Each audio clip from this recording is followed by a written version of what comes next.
Welcome everyone, Questini here with a discussion about the best campaign playstyle in Total War Warhammer 3 Immortal Empires, and that is, of course, the Aggressive Conqueror. This may not necessarily be something that everyone understands, but it's certainly the best and most rewarding playstyle in terms of being able to get a vast and powerful empire very quickly in your campaign. Much quicker than if you're playing passively during the course of campaign. Of course, you do need to balance things out between aggression and just taking really foolish risks. But basically what you want to do is what many military conquerors throughout the course of history have done successfully. Have the initiative, have the power, and outspend, outgrow, and outmaneuver your enemies. There are many factors that go into this, but one of the things that's actually going to be important is actually fighting your battles manually when it's worth it. Sometimes you can get away with auto-resolving, especially if you set your battle difficulty lower, but on higher difficulties, you probably are going to want to fight a lot of manual battles unless you have an army that is just so vastly more powerful against the enemy that you will gain that it doesn't really matter. Also, having good replenishment for that army does count, because on any difficulty, even easy, if you don't have good replenishment, it can be difficult recovering from battle. So for instance, over here I have the Galleon Graveyard under siege. It doesn't have a substantial garrison. I have a pretty decent army, not the best army, but a pretty decent one, not all the same. If I were to fight this battle manually, I would win it with minimal casualties, but if I auto-resolve it, I do lose 169 men, whereas I might not have lost any at all, given the fact that this garrison has some really bad units. And this, mind you, is one of the better examples that you might get with auto-resolve. And so fighting battles, especially in the critical early stages of a campaign, can make a significant difference when it comes to the success of that campaign. Because taking these casualties means you have to recover from these casualties. And not all races are like the Dark Elves, who have good casualty replenishment and can also recoup their losses through the post-battle options. Now, talking about the post-battle options, you generally want to gain money and or the special campaign resource. In the case of the Dark Elves, that's slaves, which I can get through either looting and occupying or sacking a settlement and then occupying it. Though you should only sack a settlement if you can then occupy it on the same turn. Just sacking a settlement is not worth it, because you're going to have to come back the next turn to, take it back. Though you might want to sack certain settlements even if you're not going to take over the province, because sometimes that's worth it just to get a bit of money. But most of the time when you're taking over a settlement, you want to take it over. Sacking it is only worth it if you have enough campaign movement points. Looting and occupying is actually one of the worst options. It can be good for certain races when it comes to replenishment, when it comes to taking over settlements, but it does incur a major penalty of -40, even though the Conquest penalty is only for a turn. But this is actually the most surefire way of guaranteeing rebellions in a particular province nowadays, given the way mechanics work on the campaign. So if you're doing this a lot, one, you won't gain as much money, and two, you're going to spark rebellions. Also, a low level of control does impact more than just rebellions. It lowers your growth and can increase your recruitment costs or some other downsides during the course of your campaign. So there's obviously quite a lot of downsides when it comes to doing something like that. Now, it doesn't really matter for the Galleon Graveyard. The main benefit of the Galleon Graveyard, if you're not a Vampire Coast faction, is of course the immunity to sea attrition, basically. So over here I'm just going to cut out the growth, but it's quite likely I might see a rebellion here between the settlement type. So that's one of the things. You generally want to go for the best post-battle option for your faction. For certain races, for the Dark Elves, it's slaves. For the Tomb Kings, it's getting canopic jars, because they're the most valuable resource in your campaign. For certain races, it's replenishment. For the Dwarves, it can be drink to victory, though you may also want to get oath gold by just killing the enemies. So it depends really on the race. Each race has different benefits when it comes to the post-battle options, but typically speaking, sacking settlements for the vast majority of factions and then taking them over is really the best way to go. However, if you're sacking a settlement, then the sacking itself is going to reduce the level of that settlement by 1. The occupation is also going to reduce it by a further 1. So if you're sacking and then occupying, you're reducing it by 2, which can be important when we're talking about provincial capitals, and really only provincial capitals. Minor settlements, you don't necessarily care about occupying them at tier 1 as opposed to tier 2, but provincial capitals, if you can capture a provincial capital at like tier 4, that is pretty damn important. Early on in the campaign, not so important, though even early on in the campaign, there are certainly some provincial capitals that will start at tier 3. Like some factions just have a tier 3 provincial capital, so capturing at tier 3 can be an early game boon. When it comes to field battles, yeah, generally go for money unless there's some other resource, like being able to get some replenishment or slaves, because the Dark Elves, their post-battle option is going to give them slaves and replenishment, and that can be the better one. The Tomb Kings, as another example, have one that gives them campaign movement range. They want to have one with casualty replenishment. The one you generally want to pick is Canopic Jars, but it's not the best in every situation. It depends on the situation. So fighting a lot of battles and choosing the correct post-battle option.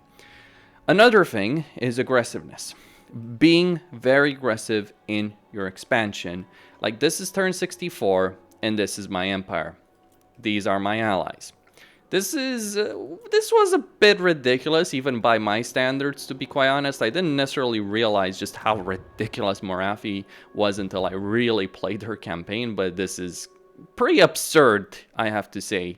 I think this is one of the more successful campaigns I've played in quite a while. I mean, this is comparing to the Greenskins and Warriors of Chaos levels of ridiculousness. Though the thing is, as any race, if you play properly, if you play aggressive enough, you can conquer a massive empire pretty quickly. I've done things that were somewhat similar to this, not quite as ridiculous, but somewhat similar to this, as, say, the Dwarves or the Empire, which are not great races when it comes to their campaign situation. And it just boils down to being an aggressive conqueror. So what does being an aggressive conqueror means? It means you keep your legendary lord moving. Look at where Morathi is. She never stepped foot on Ulthuan in this campaign. I conquered Ulthuan with my secondary armies, taking advantage of the chaos that Nakari and Count Noctilus were causing.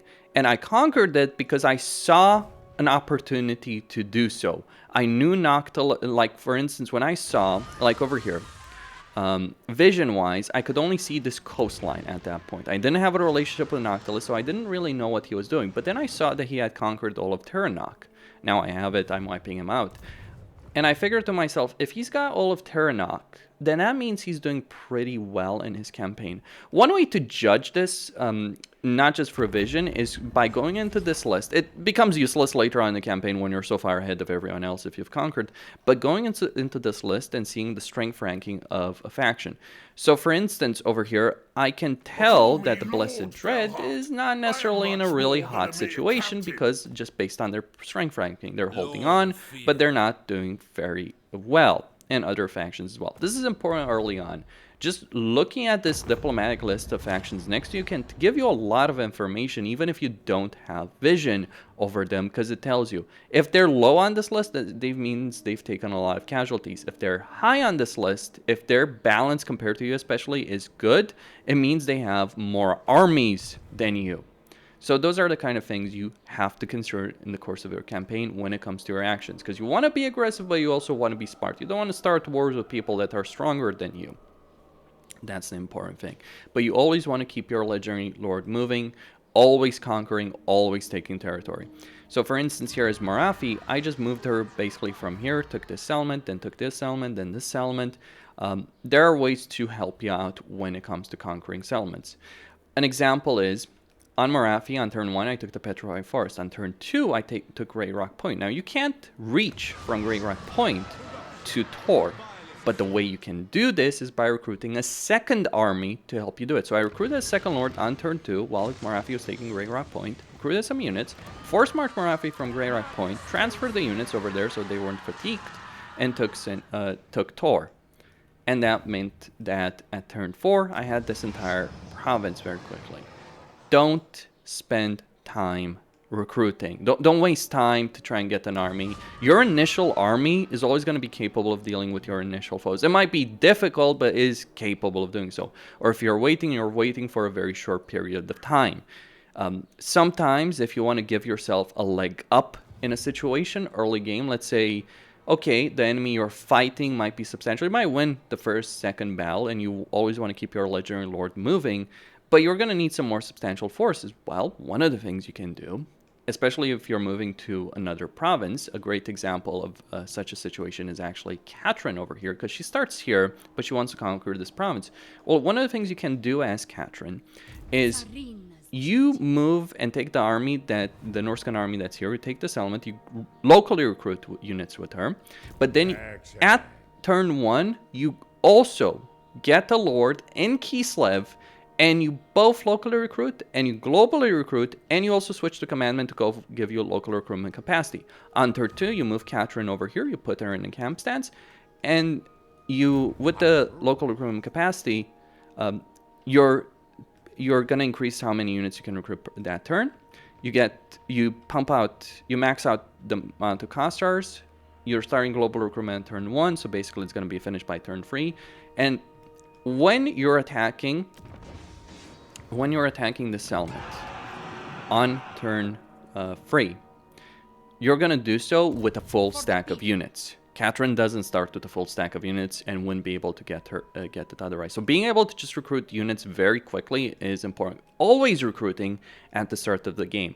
Though recruiting the right units for the job. This depends on a race-by-race basis. There's a lot of discussion to be had on what's the meta for every race. For the Dark Elves over here, it's getting some... If you have no other option, the Dread Spears, the regular Dread Spears are pretty decent, but generally speaking, you want Dark Shards, then Dark Shards with shields, and of course, once you get them, a lot of Black Arc Corsairs. Getting a lot of effective armies is important. Like, yeah, here I have a bit of a meme army, but my economy is generating 78,000 per turn. Yeah, this is ridiculous. But Morafi's army, for instance, the one I actually used to deal with Alifanar, well, I got a bunch of shades with her because she did take some casualties. However, for the longest time, she just basically had some very, very basic units and not really significant units at that when it comes to it. This is a really good and effective army minus Regiment of Renown. You should never use Regiments of Renown unless you're in an emergency situation. Basically, the way you should view Regiments of Renown is when you're encountering a significant opposition force. Otherwise, don't really bother with them because they generally have major upkeep costs and you're kind of wasting their power. The way to use Regiments of Renown is, like, say an army showed up here in this province. What I do is emergency recruit the Lord, moving him in a settlement, and getting a bunch of Regiments of Renown instantly. That's how you defend settlements in certain in emergency situations like that. But the best defense is offense. Never build, I never ever in any campaign build the garrison building chain. It's a waste of a building slot. Building slots are limited. There's better ways. A mobile defense force, even with a couple of units, is far more valuable than the garrison buildings. Unless you build them in every settlement in a province, but then you're just spending a huge amount of money and limiting your growth, limiting your potential in a campaign. You don't need to be 100% efficient, but you want to avoid inefficiency is like that. Like over here in this particular campaign, for quite a bit of the early game, I had the defense force. My secondary lord helped Morafi take over this province. Then I basically put my secondary lord, who is somewhere around here on the campaign map, and I put her to just recruit a second stack. And with that second stack and a Black Arc, I invaded Wolf One. Those were the armies that took over Lofern because it was undefended. The key is have the initiative, be aggressive, never let the AI dictate the course of your campaign. Because look at this campaign situation here. Just as an example, you have a potentially really bad relationship with Mazdamundi. I got an amazing relationship, and he's strength rank 3, but you can have bad relationship with him. So you can end up in a war with him, and you really don't want to go south. You want to go north. That's actually where your campaign objectives are. You want to go north, you want to go east. You don't have time to go south, even if you wanted to, and you certainly don't want to as Morafi. So never let the AI control your decision making. Certainly not with your Legendary Lord. Your Legendary Lord, even if you lose your capital, should never stay playing defense unless it's absolutely necessary. Something like the Wood Elves dealing with some of their events, or unless it's an end game crisis or something like that. But for much of the early game, especially, the Legendary Lord should always be playing offense, not defense. Because ultimately, if you're losing some tier 1 settlements, it doesn't really matter that much in the course of your campaign, and your provincial capitals will always put up a decent enough fight against any invader, and it takes a substantial enough force for the AI to do so. Even on Legendary, very hard against low-level garrisons. Don't run around like a headless chicken reacting to what the AI is doing. The AI should be the one reacting to what you're doing, and that's how you win a campaign. Also, if your Legendary Lord is on the defense, that means you're wasting turns just moving them around back and forth between settlements, whereas if they're on defense, in an ideal world, you'd be taking a settlement every single turn. You want to know why Scarbrand and Tarax are considered amazing Legendary Lords? I don't agree about Scarbrand, but I certainly understand why people like him. It's because they have the ability, they have the flexibility, they have the movement range to get around the campaign map much faster than anyone else. That means they can capture more settlements than anyone else, or raise them to the ground. In their case, get money, keep moving, keep that momentum going, outmaneuver the enemy, outgrow them.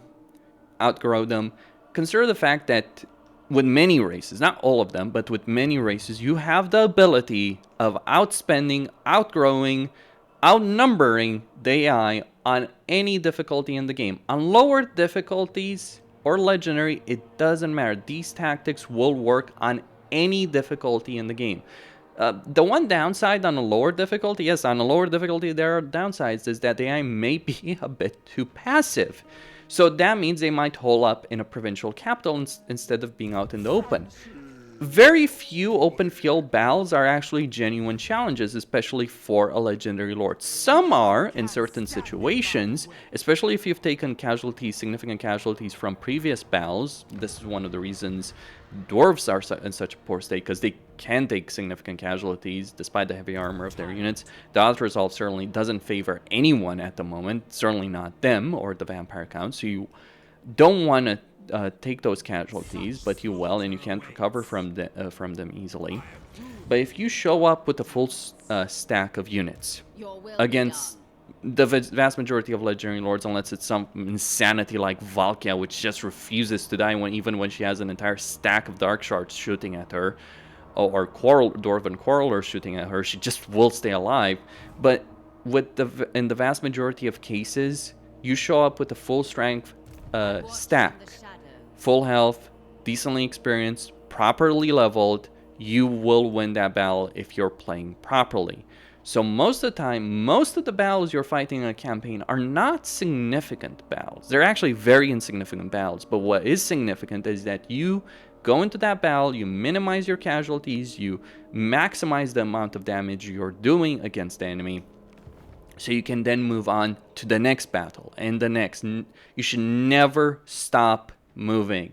The only time you stop moving is when you've just captured a settlement, and then you move on to the next battle and the next battle and the next battle. Keep conquering, because there's a lot of factions you can take advantage of, and if you keep moving, the AI doesn't really have the time to react to your moves. Like for instance here, the Skaven I started a war with, they have two entire provinces, almost, with the exception of Iron Spike. They could be a significant threat, but by just constantly having that aggression, I just outmaneuvered them and annihilated them. And by the time I arrived here in Hag Hall, the Sisters of Twilight did have fairly substantial forces, but they were split apart.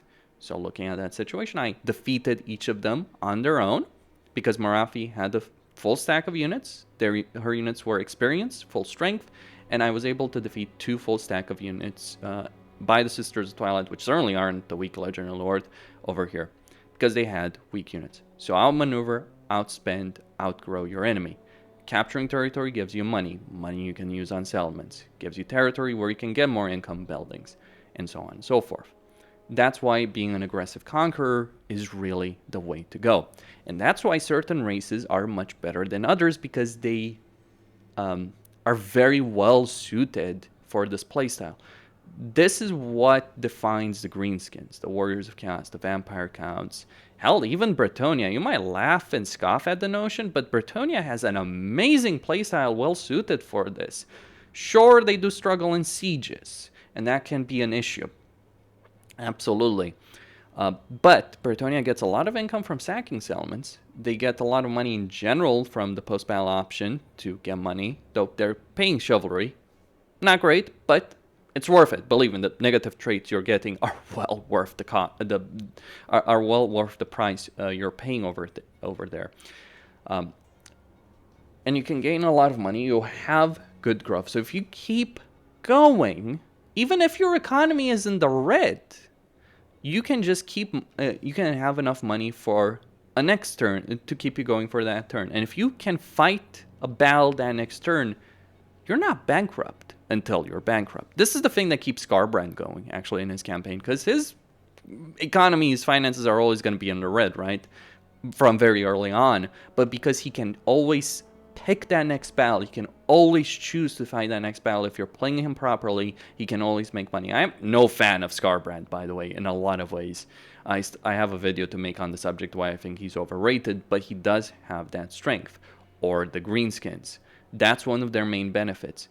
Now, you could say, well, not every race should play like the Greenskins. That's wrong. Every race benefits to an extent or another from this kind of aggressive, conquering playstyle. Every single race. Except the Wood Elves. That's because they need to grow their trees, do those rituals. So yeah, that's one of the reasons Wood Elven campaigns are boring, because you're playing defensive. And also because on the offensive, no army can stand up to you. That's also another factor when it comes down to it. And because your territories are very easy to defend against myriad of foes. So lots of benefits when it comes to those kind of campaigns. Some factions just get less benefits when it comes to money, but all factions, all races, all legendary lords will benefit from conquering territory and conquering it fast. Even if it's just experience for their lords and units and heroes, they will all benefit from capturing territory. Even if at the Wood Elves you raise a lot of territory to the ground, because that's what gives you the most amount of money, it doesn't matter. Also, capturing territory gives you diplomatic leverage. Like, I captured this province pretty quickly. I didn't keep it. I sold it all to Mazdamundi for a defensive alliance, which then turned into a military alliance, and, well, we're the most powerful block on the planet right now. I have a weird alliance here between Chaos, Lizardmen, and Tomb Kings over here. It's a bit weird. I'm also working on getting an alliance with Bretonnia, though that's a bit complicated by Karl Franz, but just a really weird situation. But just being aggressive, pushing the limits. Now, you want to be careful. You want to know what units are good for your race and what you can afford. Crucially, what units are good and what are affordable. In the case of the Dark Elves, a lot of my early game units are good, so I want to mass them. Can be a bit expensive, of course, but you don't want to get the Doom stack of Black Dragons, as cool as that is. You want to get stacks of Blackheart Corsairs, because you can have 20 of them on the campaign map pretty damn quickly. Having some powerful units and armies can always be beneficial, but having, well, lots and lots of armies is incredibly beneficial as well. So right here I have 1, 2, 3, 4, 5, 6, 7, 8, 9, 10, 11, 12, 13 armies basically at turn 64. It gets ridiculous, and I can afford quite a few more of those armies than what you're seeing here. I think I could probably afford 20 stacks of Blackheart Corsairs. Granted, some of those will obviously be on the Blackhearts themselves with the major upkeep benefit that they provide, but still, 20 armies. You can have one good army, or you can have 20 armies made up of weaker units, but 20 armies is 20 armies. That's the concept of the crap stack. That's things like Goblin Archers for the Greenskins, Human Archers for the Empire, Quarrelers, or Dwarf Warriors, really, for Dwarves in general, because Quarrelers can be a bit expensive. Though Quarrelers are the much better choice as far as I'm concerned, because they will do just much better in battles, and you will want to fight a lot of battles manually. Hell, they'll even do better in auto-resolve, believe it or not. because range units tend to do better in auto-resolve for whatever reasons that creative assembly defines, unless you have overwhelming strength against your enemies. So capturing territory, outmaneuvering the AI, also picking your fights, because you don't want to be foolish when it comes to picking your fights. You want to be smart about it, right? In this campaign, I had a Black Ark and a second army stationed here. Then I took advantage of this Dark Elven faction when they were weakened to take over their territory. And then when I saw my opportunity with Lothern, I pounced. But this army was playing defensive. You can be very aggressive with your Legendary Lord army because obviously they're going to have the highest experience, the most amount of power, maybe even some of your best units. But your secondary and tertiary army, a bit more cautious, but when you see opportunities, you pounce on them. You pounce on the weak points. That's actually what the AI does. It looks at where you're weak and decides to attack you. Now, it's stupid for the AI because it generally doesn't do so in an intelligent manner where they can commit, whereas you can. Like capturing a provincial capital in the enemy's province. Like when I invaded Ulfuan here, the first thing I captured is like I moved my armies all along the coast, ignoring everything, and just literally captured Lothern. I overpowered the garrison, overpowered Tyrion, recruited the third stack, threw it all against Alariel with the Sword of Cain, overpowered her, Ulfuan fell shortly thereafter. Pretty simple idea. And that's how you should play every campaign, basically, because that's how you're going to get ahead. Questin here, signing out. Don't forget to subscribe, like, and enable notifications, and stay tuned for more.